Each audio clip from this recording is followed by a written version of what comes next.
Hello friends, இன்றைக்கி நம்ம பார்க்க போகிற ரெசிபி கோயில் புளியோதரை. அதே டேஸ்ட்டில் வீட்டிலே எப்படி செய்கிறதுன்னு பார்ப்போம். ஃபஸ்ட்டு ஒரு டேபிள் ஸ்பூன் உளுந்து, இது வந்து நான் கருப்பு உளுந்து போட்டிருக்கேன். அதே மாதிரி ஒரு டேபிள் ஸ்பூன் கடலைப்பருப்பு, ரெண்டையும் நல்லா செவக்க வாசனை வர வரைக்கும் வறுத்துக்கோங்க.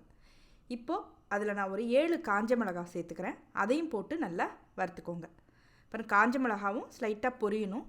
இப்போ ஒரு ஸ்பூன் ஜீரகம், 1.5 ஸ்பூன் மிளகு, அதையும் போட்டு நல்லா வறுத்துக்கோங்க. பாருங்கள், எல்லாமே நல்லா வாசனை வர அளவு வறுத்துக்கணும். இப்போது அதில் நான் ஒரு 10-15 கருவேப்பிலை இலை சேர்த்துக்கிறேன். அதையும் போட்டு நல்லா வறுத்துக்கோங்க. இப்போது அதில் நான் ஒரு 1.5 ஸ்பூன் தனியா சேர்த்துக்கிறேன். நல்லா வாசனை வர அளவு வறுத்து பொடி பண்ணி வச்சுக்கோங்க. இப்போது புளியோதரை செய்கிறத பார்ப்போம். கடாயில் ஒரு 5 டேபிள் ஸ்பூன் நல்லெண்ணெய் விட்டுக்கோங்க. அதில் ஒரு ஸ்பூன் கடுகு போட்டு நல்லா பொரிய விடுங்க. அப்புறம் நல்லா ஒரு 1.5 ஸ்பூன் கடலைப்பருப்பு சேர்த்துக்கோங்க. அப்புறம் ஒரு 1/4 கப்பு வேர்க்கடலை சேர்த்துக்கோங்க. நல்லா வேர்க்கடலை பொரியணும், கடலைப்பருப்பும் கலர் மாறணும், அந்தளவு நல்லா பொரிய விட்டுக்கோங்க. இதில் நான் ஒரு 15 கருவேப்பிலையும் ஒரு 5 காஞ்ச மிளகாவை 2-2 கிள்ளியும் சேர்த்து நல்லா வறுத்துக்கிறேன்.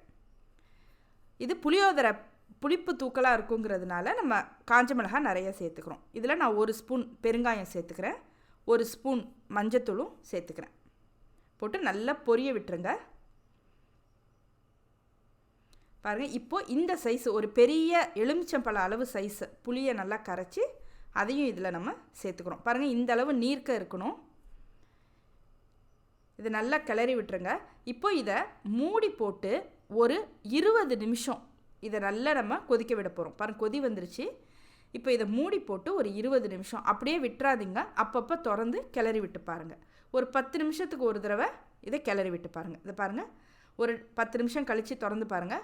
இந்த அளவு சுண்டி இருக்கும். ஆனால் இது போதாது. இனிமேல் மூடி போடணுன்னு அவசியம் இல்லை. ஏன்னா மூடி போட்டிங்கன்னா தண்ணி விடும். அப்படியே விட்டுருங்க.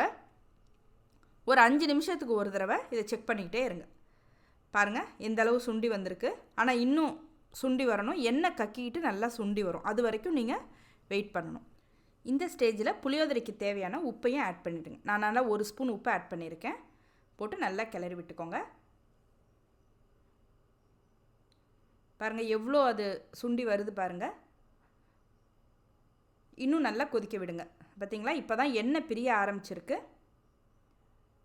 ஆனால் இது போதாதுங்க. இன்னும் நல்லா எண்ணெய் பிரிஞ்சு சுண்டி வரும். அது வரைக்கும் நீங்கள் வெயிட் பண்ணணும். ஒரு 20லேருந்து 25 நிமிஷம் இதுக்கு வந்து நல்லா தேவைப்படும். ஹீட் வந்து ஒரு மீடியம் ஹீட்லேயே வச்சுக்கோங்க. ரொம்ப ஹீட்டும் வேணாம். பாருங்கள், எந்த அளவு வந்திருக்கு பாருங்கள். இன்னும் கொஞ்சம் நேரம் விடுங்க, இன்னும் சுண்டி வரணும். இல்லைனா புளியோட பச்சை வாசனை போகாமல் நீங்கள் சாதம் கிளறும் போது டேஸ்ட்டு நல்லா இருக்காது. பாருங்கள், எந்த அளவு சுண்டி வந்திருக்கு பாருங்கள். எண்ணெய் பிரிஞ்சு எவ்வளோ நல்லா வந்திருக்கு பாருங்கள். பார்க்கவே அல்வா பதத்துக்கு வந்திருக்கு பாருங்கள். இது தாங்க பதம். புளியோதரைக்கு இது தான் பதம். பாருங்கள், எண்ணெய் தனியாக, நீங்கள் கரைச்சி விட்ட புளி, வேர்க்கடலை, காஞ்ச மிளகாய் எல்லாம் பாருங்கள் ஒன்று சேர்ந்து இந்த பதத்துக்கு வரணும். பாருங்கள், எண்ணெய் தனியாக, கிரேவி தனியாக இருக்குது பாருங்கள். இது தாங்க புளியோதரையோட பதம். இப்போ நம்ம சாதம் கிளறலாம். இப்போ அது ரெடியாக இருக்குது. பாருங்கள், இந்த அளவு இருக்கணும். இப்போ வாங்க சாதம் எப்படி கிளறதுன்னு பார்ப்போம். ஃபஸ்ட்டு சாதத்தை முன்கூட்டியே நல்லா வடித்து இந்த மாதிரி உதிர ஆற விட்டுக்கோங்க. அதில் நீங்கள் அரைச்சி வச்சுருந்தீங்க இல்லையா ஃபஸ்ட்டு பொடி, அதில் ஒரு 2 ஸ்பூன் அதில் ஃபஸ்ட்டு சேர்த்துக்கோங்க.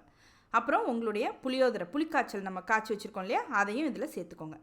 சேர்த்து கொஞ்சம் உங்கள் டேஸ்ட்டுக்கு தகுந்த மாதிரி நீங்கள் கிளறி விட வேண்டியதாங்க. அப்பப்போ டேஸ்ட் பண்ணி பார்த்துக்கோங்க. உங்களுக்கே அந்த டேஸ்ட்டு கரெக்டாக தெரியும். இன்றைக்கி நம்ம செஞ்ச அந்த கிரேவி வந்து 2 கப்பு சாதத்துக்கு சரியாக இருக்கும். பாருங்கள், இந்த பொடி வந்து உங்கள் டேஸ்ட்டுக்கு தகுந்த மாதிரி போட்டுக்கோங்க. உப்பு செக் பண்ணிவிட்டு உப்பு தேவைன்னா ஆட் பண்ணிக்கோங்க. பாருங்கள், கோயில் புளியோதரை அதே டேஸ்ட்டோட வீட்டிலையே ரெடி ஆயிடுச்சு. நீங்களும் வீட்டில் செஞ்சு பாருங்கள். உங்கள் கமெண்ட்ஸை சொல்லுங்கள். இந்த வீடியோ பிடிச்சிருந்ததுன்னா லைக் பண்ணுங்கள், ஷேர் பண்ணுங்கள், கமெண்ட் பண்ணுங்கள். நீங்கள் ஃபஸ்ட் டைம் பார்க்குறவங்களா இருந்தால் சப்ஸ்கிரைப் பண்ணுங்கள். தேங்க்யூ.